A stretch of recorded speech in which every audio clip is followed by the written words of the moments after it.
রোপণ করলেই কিন্তু কাজ শেষ হয়ে যাচ্ছে না। গাছটা যেটা আপনারা আজকে রোপণ করবেন, এই গাছটা কিন্তু শিশু গাছ, আজকে শিশুর মতন এটিকে বড় করতে হবে।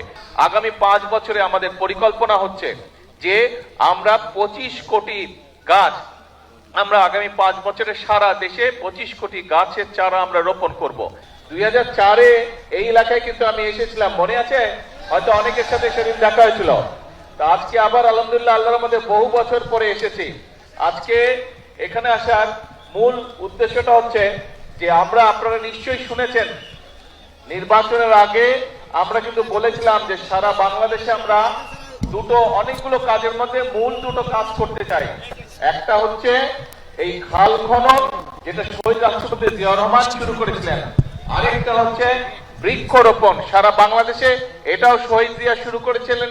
দেশনেত্রী খালেদা জিয়াও এই কর্মসূচি চালু রেখেছিলেন। এই কর্মসূচি আমরা আবার ইনশাআল্লাহ বাংলাদেশে চালু করেছি। সেই বৃক্ষরোপণ কর্মসূচির অংশ হিসেবেই আজকে এখানে আমি এসেছি। এখানে বৃক্ষরোপণ আমরা করব। তবে এই যে বৃক্ষরোপণ করব, আমি আসার সময় রাস্তায় দেখলাম অনেকগুলো মানুষ রাস্তার দুই ধারে অনেকগুলো গাছের চারা নিয়ে তারা দাঁড়িয়ে আছে। কেউ কেউ রোপণ করেছেন, কেউ কেউ রোপণ করবেন। যেই চারাগুলো রোপণ হয়নি, আমি খেয়াল করে দেখলাম অনেকে চারা যে মাটিটা থাকে সেই মাটিটা একটা পলিথিন দিয়ে প্রাচানো থাকে, কিন্তু পলিথিনটা শুদ্ধ গর্তের মধ্যে দিয়ে দিয়েছে। তো পলিথিনটা শুদ্ধ যদি গর্তের মধ্যে আপনারা দিয়ে দেন তাহলে তো জানেন যে গাছটা নষ্ট হয়ে যাবে। তো যারা যারা এই কাজটা করেছেন দয়া করে সকলে ওই পলিথিনটা খুলে নিয়ে মাটি সহ গাছটা মাটিতে রোপণ করুন, নাহলে তো গাছটা বৃক্ষরোপণ আমাদের গাছটা মরে গেলে তো নষ্ট হয়ে যাবে, তাই না? সেই জন্য সকলকে আমাদেরকে যত্ন সহকারে এই কাজটি করতে হবে। এবং এই যে দেখেন বর্ষাকালে বৃষ্টি হয়, আচ্ছা ভাই আগে ডাক দেওয়া শেষ করি তারপরে স্লোগান দেয়, এখন না, আস্তে আস্তে। এখন এই যে দেখেন আমরা দেখেছি যে দেখেন চট্টগ্রাম অঞ্চলের দিকে প্রায় 5টি জেলাতে অনেক বৃষ্টিপাত হয়েছে। তার আগে আবার বৃষ্টিপাত ছিল না বেশ অনেকদিন, তাই না? বৃষ্টি এই যে হচ্ছে, মাঝখানে অনেকদিন গ্যাপ ছিল না বৃষ্টির। এই যে কখনো বৃষ্টি বেশি হচ্ছে, কখনো বৃষ্টি হচ্ছেই না প্রায়। এই যে আবহাওয়ার এই বিষয়টা, এটা কেন হচ্ছে? কারণ সারা পৃথিবীতেই আবহাওয়ার সমস্যা হচ্ছে, কিন্তু বাংলাদেশে বেশি হচ্ছে এই কারণ যে আগে আমরা যখন ছোট ছিলাম তখন শীতকালে যতটা শীত পড়তো, এখানে অনেক মুরব্বী আছে, মুরব্বীরা ভালো বলতে পারবেন যে এখন কিন্তু আগের মতন শীত পড়ে না, এখন আগের মতন শীত পড়ে না। আবার গরমের সময় অনেক বেশি গরম পড়ে। তো এই যে সব সমস্যাগুলো, এই সমস্যাগুলো যদি আমাদেরকে সমাধান করতে হয় বা এই সমস্যার কষ্টটা যদি কমিয়ে আনতে হয়, আমাদেরকে সারা দেশে অনেক গাছ লাগাতে হবে। 20 কোটি মানুষের দেশ, আমাদের যে পরিমাণ গাছ থাকা প্রয়োজন সেই পরিমাণ গাছ সারা বাংলাদেশে নেই।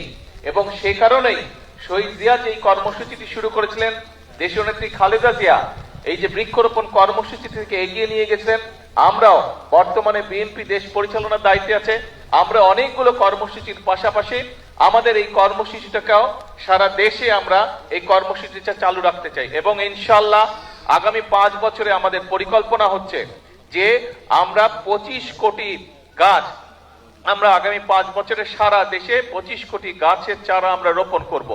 এখন একটি গুরুত্বপূর্ণ বিষয় আছে, আজকে প্রায় এখানে 2000 গাছের চারা রোপণ করা হবে। যারা যারা যে গাছের চারাটি রোপণ করবেন, আপনাদের দায়িত্ব কিন্তু আজকে রোপণ করে চলে গেলেই কিন্তু, শুধু রোপণ করলেই কিন্তু কাজ শেষ হয়ে যাচ্ছে না। একটি শিশু যখন ভূমিষ্ঠ হয়, শিশুটা ভূমিষ্ঠ হলেই কিন্তু বাবা মায়ের কাজ শেষ হয়ে যায় না, বরং শিশুটা ভূমিষ্ঠ হবার পরে শিশুটাকে যত্ন সহকারে গড়ে তোলা, যত্ন সহকারে মানুষ করাই হচ্ছে সবচেয়ে আসল কাজ। কাজেই এই গাছটা যেটা আপনারা আজকে রোপণ করবেন, এই যে 2000 গাছের চারা রোপণ করা হবে, এই গাছটা কিন্তু শিশু গাছ, আজকে শিশুর মতন এটিকে বড় করতে হবে। কাজেই যারা যারা গাছের চারাটি রোপণ করবেন তাদের কাছে আমার অনুরোধ থাকবে, এবং যেই বাড়ির সামনে গাছটি রোপণ করা হচ্ছে সেই বাড়িতে যারা বসবাস করবেন অথবা আশেপাশে যদি দোকান থাকে, প্রত্যেকের কাছে আমার অনুরোধ থাকবে, আহ্বান থাকবে যে গাছটি একটা সাইজে বড় না হওয়া পর্যন্ত দয়া করে গাছটিকে যে যতটুকু পারেন, যেভাবে পারেন গাছটিকে দয়া করে যত্ন করবেন যাতে গাছটি বড় হতে পারে। কারণ এই গাছটি যদি বড় হয়, আপনি বুক ভরে শ্বাস নিতে পারবেন। এই গাছটি যদি বড় হয়, এই গাছটি বড় হলে এই গাছের তলায় আপনি শান্তি মতন ছায়ায় বসতে পারবেন। কাজে এই গাছটি আমাদের উপকারের জন্যই হবে, শুধু আপনার না, আপনার সন্তান, আপনার পরিবার, আপনার এলাকার মানুষ, আপনার পাড়ার মানুষ সকলে এই গাছের সুবিধা পাবে। গাছটির গরমকালে যখন গাছটি বড় হবে, গরমকালে যখন বাতাস হবে গাছটিতে, এই সেই বাতাসের যে শান্তির স্পর্শ বাতাস সেটিও আপনি পাবেন।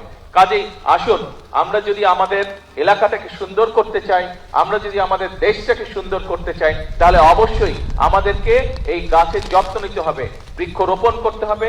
এই বৃক্ষটি বড় হলে যাতে এই বৃক্ষের সুবিধা সকলে পায়, প্রত্যেকটি মানুষ পায়, ওই বৃক্ষের আশেপাশে যারা বসবাস করেন প্রত্যেকটি মানুষ যাতে সেই বৃক্ষের সুবিধাটা পায়, আমাদেরকে সেটাই চেষ্টা করতে হবে। আসুন, আল্লাহর নাম নিয়ে বিসমিল্লাহ বলে আমি আমার চারাটি রোপণ করছি। যারা যারা এখনো রোপণ করেননি তাদেরকে অনুরোধ করব, কিন্তু মূল কথা হচ্ছে যে শুধু আজকে রোপণ করে চলে গেলেই হবে না, গাছটি যত্ন নিতে হবে যাতে গাছটি বড় হতে পারে। আপনি যেরকম সন্তানকে দেখেন বড় হতে, সন্তান যত বড় হয় আপনার বুকটা ভরে ওঠে আনন্দে, ঠিক এই গাছটি যারা যারা রোপণ করছেন বা গাছের যাদের দোকানপাট, বাসা বাড়ির আশেপাশে বা সামনে এই গাছের চারাটি রোপণ করার পরে গাছটি যখন বড় হবে, দেখবেন সন্তান বড় হওয়ার যে আনন্দ, ঠিক গাছটি যখন যত বড় হবে দেখবেন একই রকম আপনি আনন্দ পাবেন। আসুন, আল্লাহ দেওয়া এই নিয়ামত, এই আনন্দটি আমরা আজকে সকলে ভাগ করে নিই।